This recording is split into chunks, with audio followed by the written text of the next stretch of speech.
Hello, எல்லாருக்கும் ஒரு வணக்கங்க. வாங்க, இன்றைக்கி வந்து முட்டை குழம்புங்க.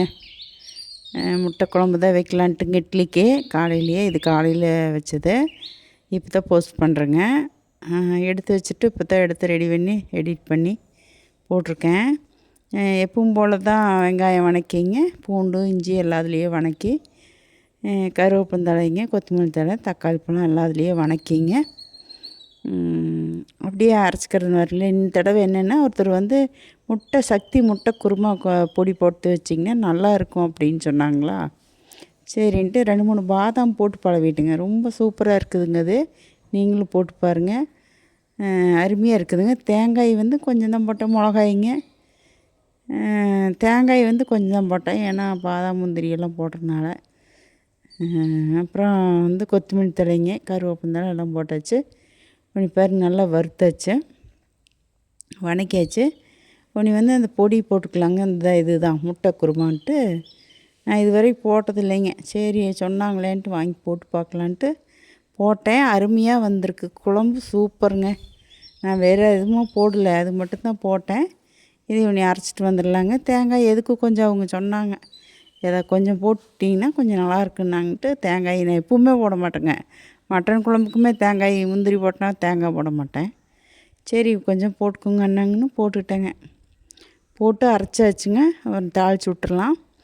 தாளிக்கிறதுக்கு கடலெண்ணெய் ஊற்றியாச்சுங்க. கடுகு சோம்பு போட்டுங்க. தாளிக்கிறதுக்கு என்னென்ன முடியுமோ அதெல்லாம் போட்டுட்டுனுங்க. என்ன தேவையா எல்லாமே போட்டாச்சுங்க. பட்டை, கிராம்பு, 2 அன்னாசிப்பூ உடஞ்சிருந்ததுங்க, அதை போட்டு அப்புறம் ஒரு தழை அரைவாசி போட்டுட்டுனுங்க, பிரியாணி தழை. ஒரு கல்பாசி தூள், கல்பாசி போட்டால் தான் ஒரு மனம், அருமையான மனமாக இருக்குங்க. எனக்கு அந்த மணத்துக்கோசரமே அந்த செலவு குழம்புக்கெல்லாம் கொஞ்சம் போடுவணுங்க. ஏன்னா இதுலேயும் எல்லாம் மருத்துவ குணம் இருக்குதுங்கிறாங்கல்லுங்க, அதனால். அப்புறம் வெங்காயம் பூண்டுங்க தாளிக்கிறதுக்கு ஒரே ஒரு மிளகாய் கிள்ளி போட்டுங்க. போட்டு வணக்கி விட்டுங்க. நல்லா வணங்க வேணுங்க. நல்லா வணங்கினதுக்கப்புறம் செலவு ஊற்றிக்கலாங்க. நல்லா இந்த வெங்காயம் வந்து கண்ணாடி பார்த்துக்கு வந்துடுச்சுன்னு வைங்க, செலவு ஊற்றிக்கலாங்க. அப்புறம் கறி இன்றைக்கி ஞாயிற்றுக்கிழமையும் மட்டுக்கல, சரி எடுப்பாங்களேன்னு பார்த்தேங்க. கருவேப்பந்தழை போட்டுக்கலாம். அப்புறம் இல்லைனாங்க தான் சரி முட்டை இருந்ததுங்க, குழம்பு வச்சிடலான்ட்டு. பாருங்கள், செலவு நல்லா அரைச்சாச்சு.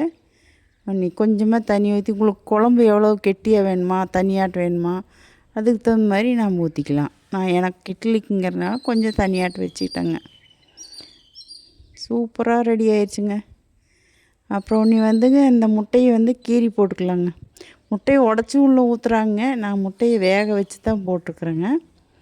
எங்களுக்கு 2 பேத்துக்குனால காத்தாலைக்கு ஒன்றும் மதியானத்துக்கு ஒன்றுங்கிறது 4 போட்டுக்கிறேங்க. உப்பு மஞ்சத்தூள் போட்டுக்கலாங்க. உப்பு மஞ்சத்தூள் போட்டுங்க. அப்புறம் கொஞ்சம் நல்லா கொதி வந்ததையும் முட்டையை போட்டுங்க. கொஞ்சம் ஒரு 5 நிமிஷம் மூடி வச்சுட்டுங்க. அப்புறம் சாப்பிட்லாம். ரொம்ப சூப்பராக இருந்ததுங்க. சப்பாத்திக்கு, இட்லிக்கு, தோசைக்கு, சாப்பாட்டுக்கு அருமையாக இருக்குங்க.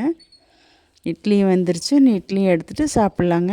முட்டையை அரிஞ்சு போட்டு சாப்பிட்லாம். உங்கள் வீட்டிலலாம் காலையில் என்ன, நீங்கள் முட்டை குழம்பு எப்படி வைப்பீங்க அப்படிங்கிறத கமெண்ட் பண்ணுங்கள். நான் முட்டை பொடி போட்டு இன்றைக்கி தான் இப்படி வச்சுருக்கிறேன். அந்த சக்தி மசாலா முட்டை குருமா பொடி போட்டு வச்சுருக்கேன். சூப்பராக வந்திருக்குதுங்க. நான் கூட சரி கொத்தமல்லியெல்லாம் வறுத்து போட்டு தான் அரைப்பேனுங்க. இன்றைக்கி இல்லைன்னா செலவு கறிக்க வறுத்து அரைச்சி வச்சுருக்கோமில்லங்க, அந்த பொடி போடுவேன். இன்றைக்கி வந்து அந்த முட்டை குருமா பொடி தான் போட்டேன். சூப்பராக போச்சுங்க. மணம்னா மணங்க. அப்புறம் மாடு கூப்பிடுதுங்க. பாருங்கள் எப்படி வந்திருக்குதுன்னு. சும்மா அல்டிமேட்டுங்க, சூப்பருங்க. ரொம்ப டேஸ்ட், எனக்கு ரொம்ப பிடிச்சதுங்க. முட்டை போட்டு ஒரு 2 நிமிஷம் கூட இல்லை, நல்லா உள்ளே கலந்துருச்சுங்க. ஒன்று இட்லி எடுத்துகிட்டு சாப்பிட. இதுக்கு வந்துங்க நான் கஸ்தூரி மேத்தி போடலான்ட்டு இருந்தேன். அதுக்கு பதிலாக இப்போ வந்துங்க இந்த பாட்டிலில் வந்திருக்குதுங்க, அந்த கொத்தமல்லி தழை போட்டுக்கலாங்க. அந்த கற்பூரவள்ளி தழைங்க எல்லாம் மிக்ஸ் பண்ணி வந்திருக்குதுங்க. அது ஒரு நல்லா மருத்துவ குணம் தானுங்க. அதில் வந்திருக்கு பாட்டிலில் எல்லாமே கலந்து வந்திருக்குதுங்க. எனக்கு 2 தடவை தான் அதில் தெரியுதுங்க. என்னென்னா கஸ்தூரி மேத்தி ஒன்று, கற்பூரவள்ளி தழை, இந்த 2 தான் தெரியுது. அது இதுதாங்க இந்த பாட்டிலில். இது கணக்கு ஒரு சின்ன ஸ்பூனில் தான் போடுறேன் பாருங்க. அதுலேயும் 3/4 ஸ்பூன் போட்டு 1/4 ஸ்பூன் எடுத்துட்டேன், போதுங்க. அதே இதே மனம் அப்படியே கறி குழம்பு போயிடுவானுங்க. ஹோட்டல் ஸ்டைல்லையே மணங்க பண்ணி சாப்பிட்றக்கு இவங்களுக்கு ஊற்றி கொடுத்துட்டு நானும் சாப்பிட வேண்டியது தான். சரி வாங்க சாப்பிட்லாம். இன்றைக்கி கொஞ்சம் வெளியில் போகிறது இருந்ததுனால சரி மதியானத்துக்கு சேர்த்து இல்லைனாலும் நான் ஒரு நாளைக்கு மத்தியானத்துக்கு சேர்த்து தான் வைப்பேங்க. காலையில் குழம்பு வச்சா மத்தியானத்துக்கு வச்சுக்குவோங்க. அப்படியே மத்தியானம் காய் வறுத்தா நைட் சப்பாத்திக்கு வச்சுக்குவோங்க. 2 பேருங்கிறதுனால எது பண்ணாலும் மூயாதுங்க. அப்புறம் அதனால் சேர்த்து வச்சுக்கிறதுங்க. நைட்டுக்கு மத்தியானத்துக்கு சேர்த்து வைப்பேன். இல்லைன்னா காலையிலத்துக்கு மத்தியானத்துக்கு இந்த மாதிரி வச்சுக்கிறது பாருங்களேன். அவங்களுக்கு போட்டாச்சுங்க, நானும் போட்டு சாப்பிட வேண்டியதுதான்.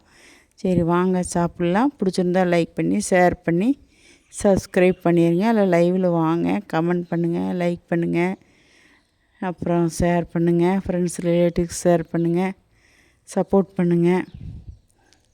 வாங்க முட்டை குழம்பு போட்டு இட்லி சாப்பிட்லாம், தோசை சாப்பிட்லாம்.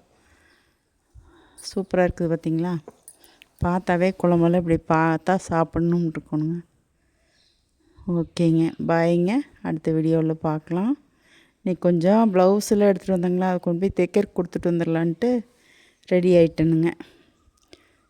சரிங்க, பாய்ங்க. அதான் அங்கே போயிட்டு பாருங்க கடையில் அவங்க ரொம்ப இது பண்ணிக்கிறாங்க, அதனால் அவங்கள எடுக்கலைங்க. பாய்ங்க.